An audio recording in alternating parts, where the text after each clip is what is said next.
Welcome to this very special edition of the KJ Masterclass Live, a show which ensures that you profit from your time spent here with experts, either through their industry insights, information, or simply learning from them. And today we have Felice Mathieu. He's a relationship coach, marriage counselor, and chaplain with a deep passion for marriage, sparked by his journey as an orphan at age 13. And we'll learn from him about how couples can rebuild trust and connection using timeless principles rooted in love, respect, and intentional communication. Welcome to the show, Felice. That's pretty good. Thank you. Thanks for having me. You are welcome. Welcome to the show. Welcome to India in this online form. And I'm sure not just in India, but a lot of people across the globe will benefit from what we are going to talk right now. We'll talk about stronger communication, stronger relation, how this can, build better relationships. We'll learn all this from you. But before that, Chaplain Felice, let's understand a bit about your journey, your background, so that people know, audience knows who they are listening to. Oh, sure. Well, my mother died of HIV when I was 12. I never knew my real father, never even saw a picture of him. My stepfather was like a real father to me, but he was murdered in Haiti. I'm Haitian American. He was murdered in Haiti less than a few months later. And then the last living blood relative that I knew was my granduncle. And he died of diabetes a few months after that. So within a year, I became an orphan. So I didn't really grow up learning how to build healthy relationships because the most important ones, like my immediate family, were taken. So essentially, I felt disconnected from everything and everyone. I mean, imagine being in a room, and every room you go to, you were the only one that had no blood relative, no brother, no sister, no uncle, no cousin, no aunt, nobody. And when you feel like that, you feel like you don't belong anywhere. You start to wonder if connection is even possible. And really, that ache is what became my assignment. And that's what led me to doing everything that I passionately do today. I feel like that biography is what God kind of prepared me to do what I was meant to do in this world. So I take joy in it. I take joy in it because you can imagine when I was younger, I felt like, I was God's only mistake. So, to understand it from your point of view, means how did your personal loss shape your understanding of relationship it itself? And you could have gone the wrong way. You could have looked at relationship with bitterness, but it did not happen. You took the positive way and is spreading positiveness and happiness in everyone's life. Help us understand your inspiration, your motivation about all these things, relationship. That's a great question. I definitely could have went the wrong way, especially as a counselor. I understand now that trauma works like that, right? It's either you go towards the trauma or you goes away from it, right? But I went towards the trauma.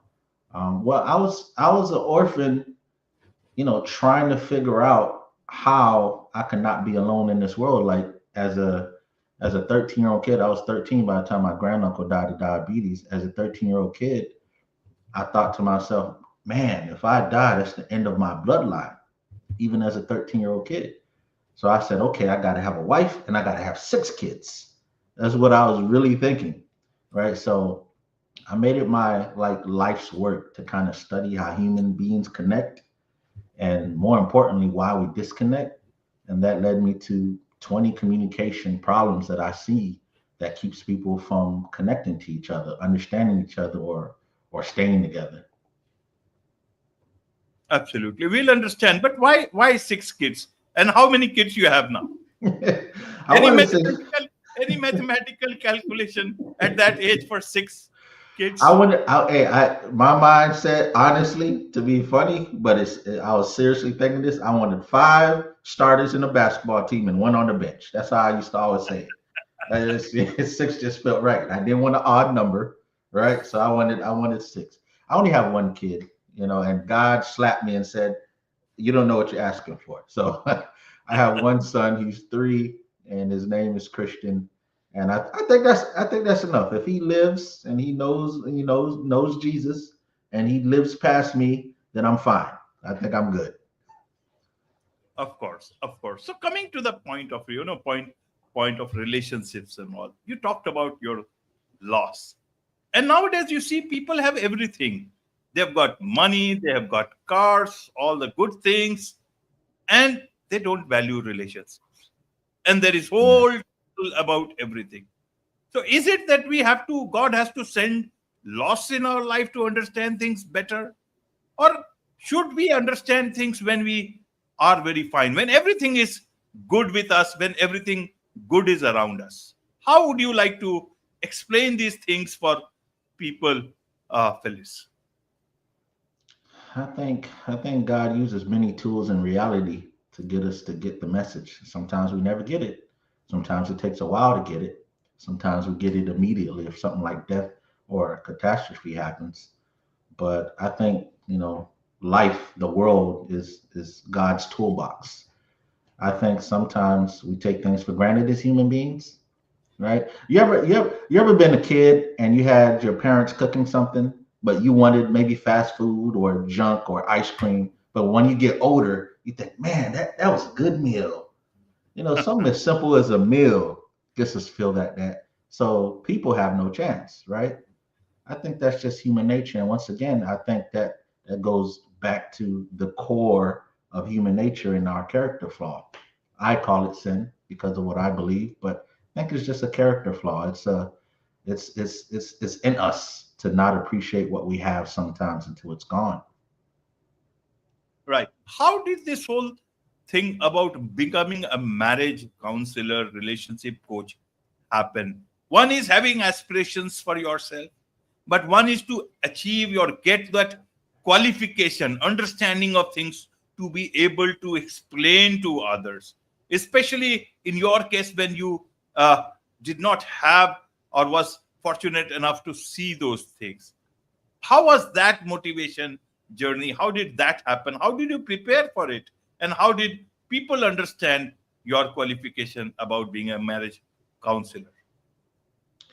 I'm no one special. Everyone has a story. Everyone has a story. I'm sure if I asked you, you have a story on why you're doing what you're doing.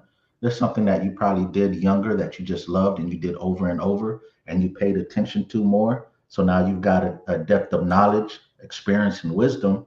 And then when you're sharing it to other people, they're like, how do you know that? I don't know that. And then compounded over time, you become an expert because of the compounded knowledge and expertise.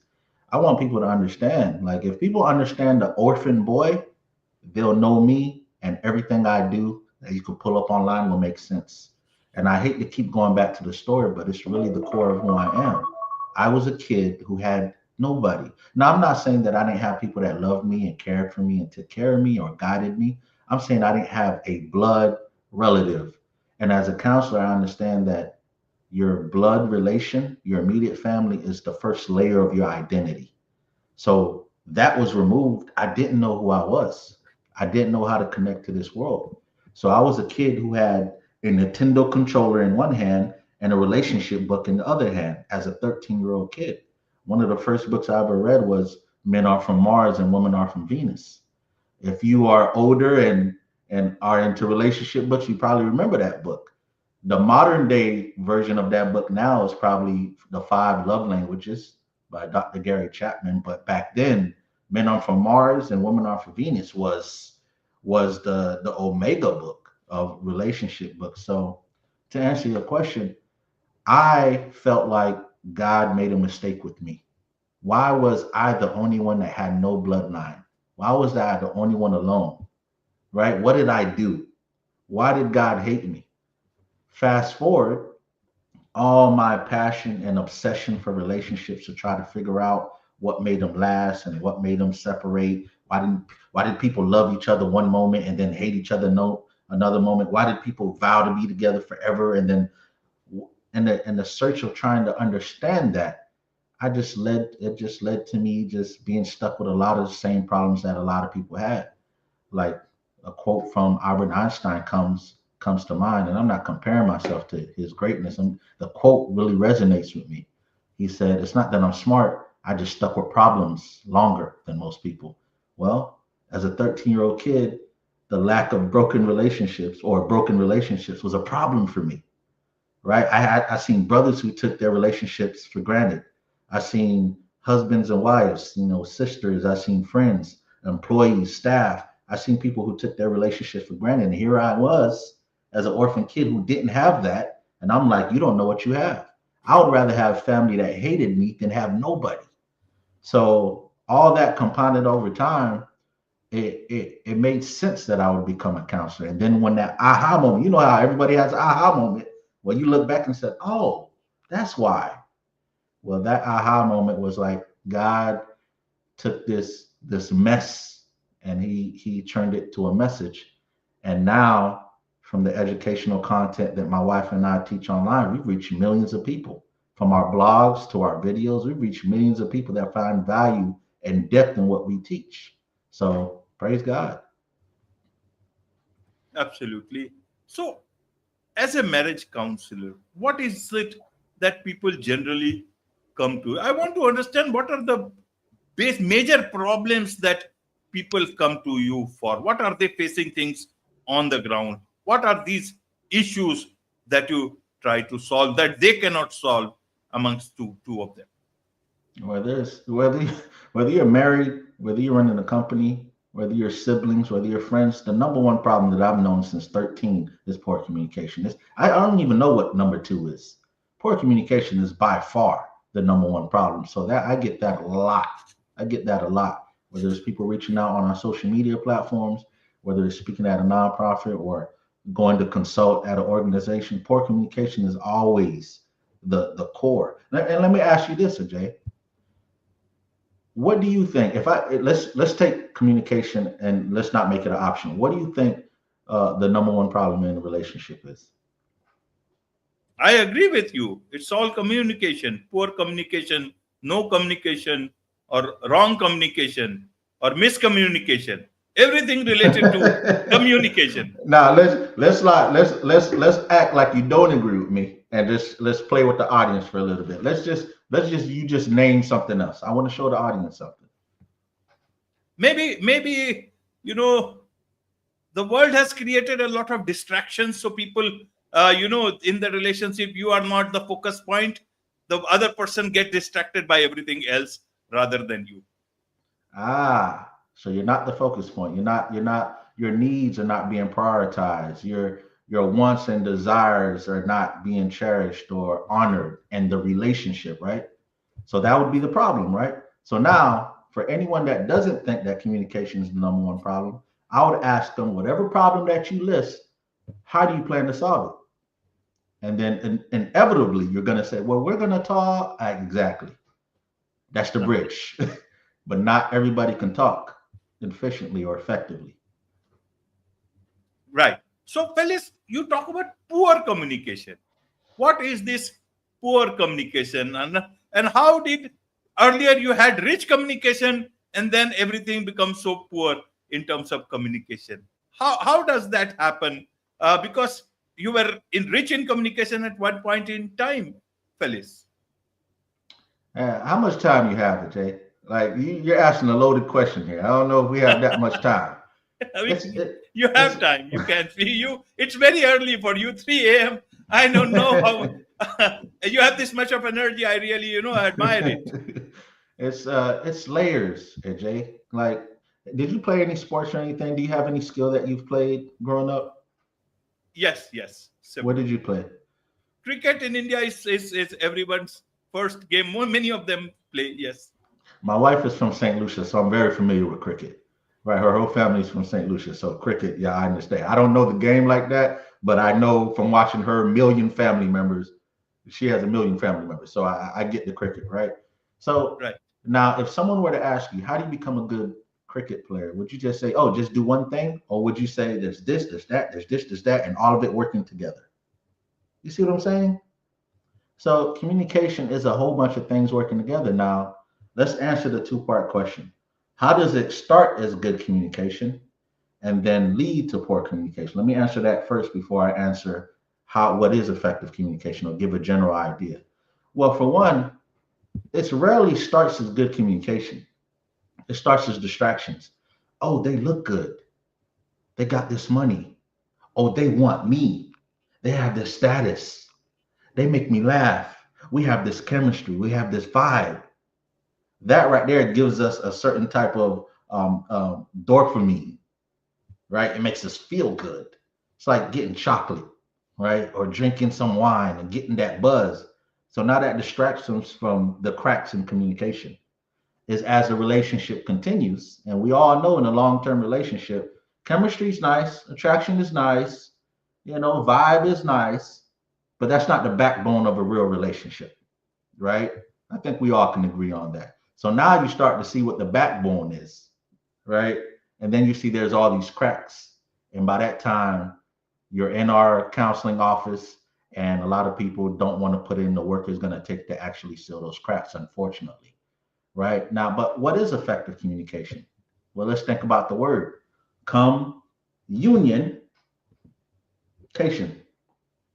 A lot of times in disagreements or arguments, it's one person trying to have their view of the world, and the other person's playing tug of war to have their view of the world. So now you have disagreements and back and forth, and there's games, manipulation, lies, power controls to try to see which view is going to determine this relationship. And then when two people get tired of fighting, maybe it leads to silence, disconnection, and eventually divorce or separation.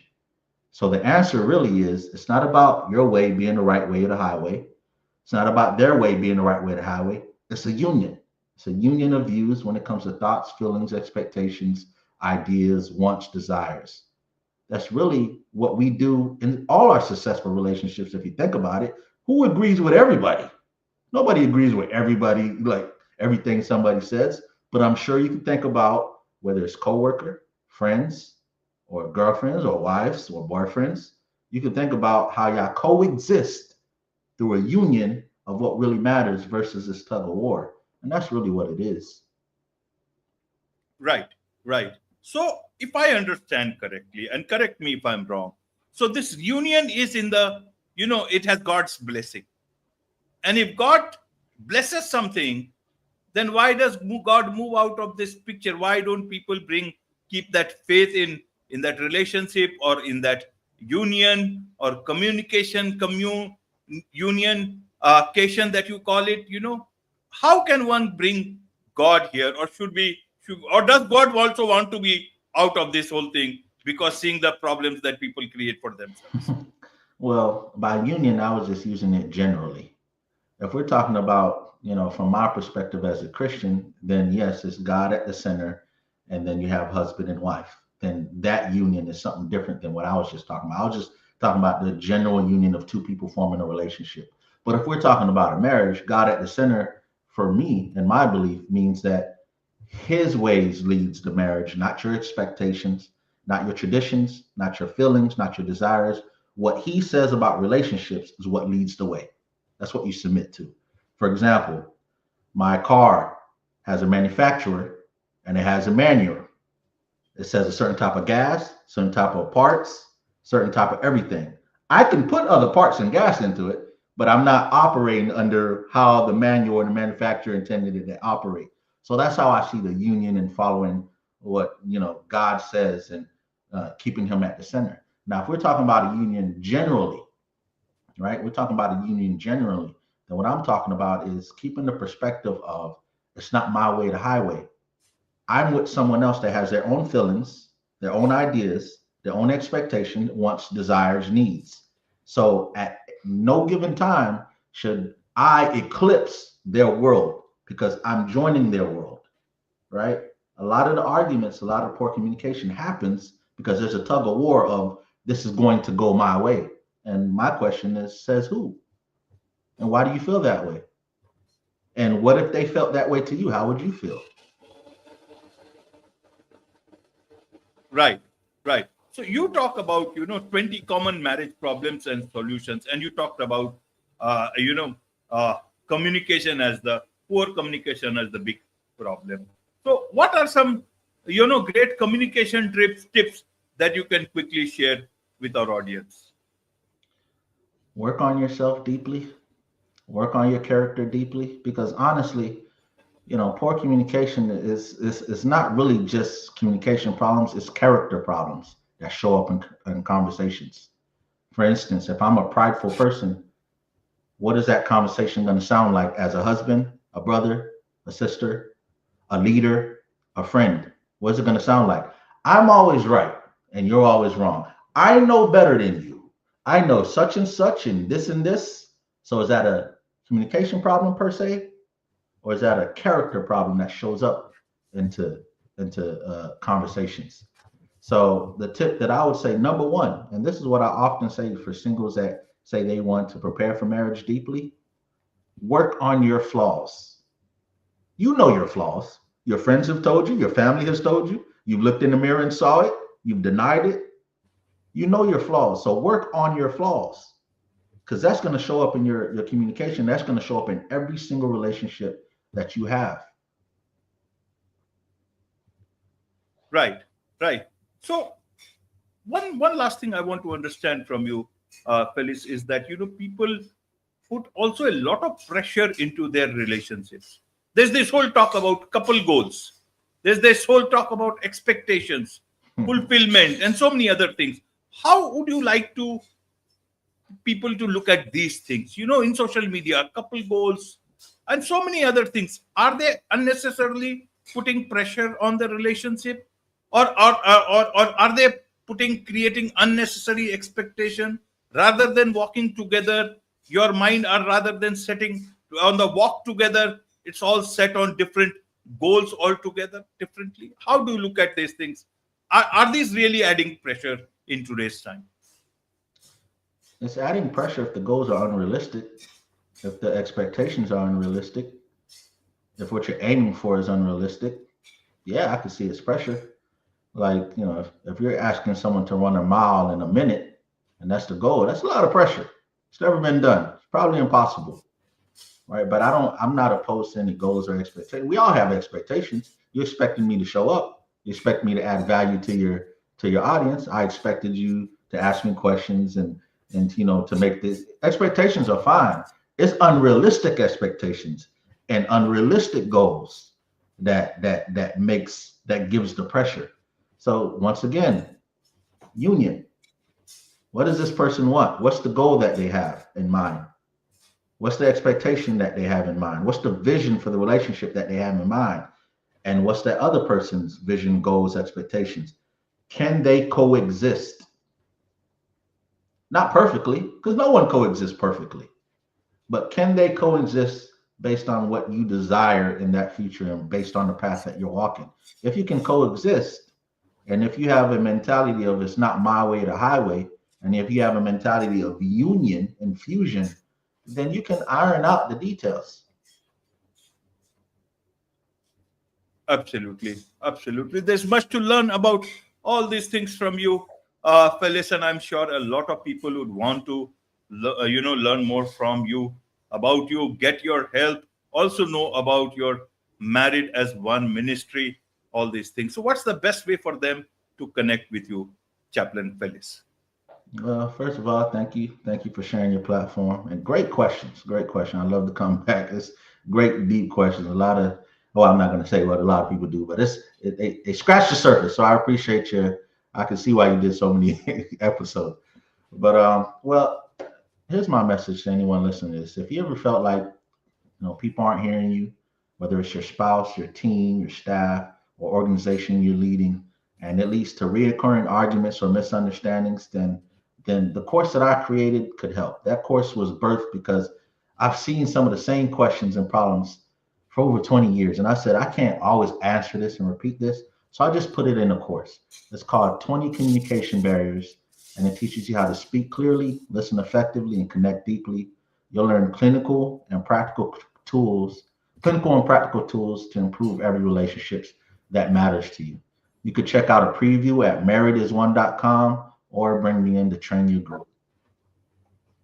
Wonderful. With this, it's a wrap on this very special edition of the KJ Masterclass Live. Thank you so much indeed for joining us. Thank you.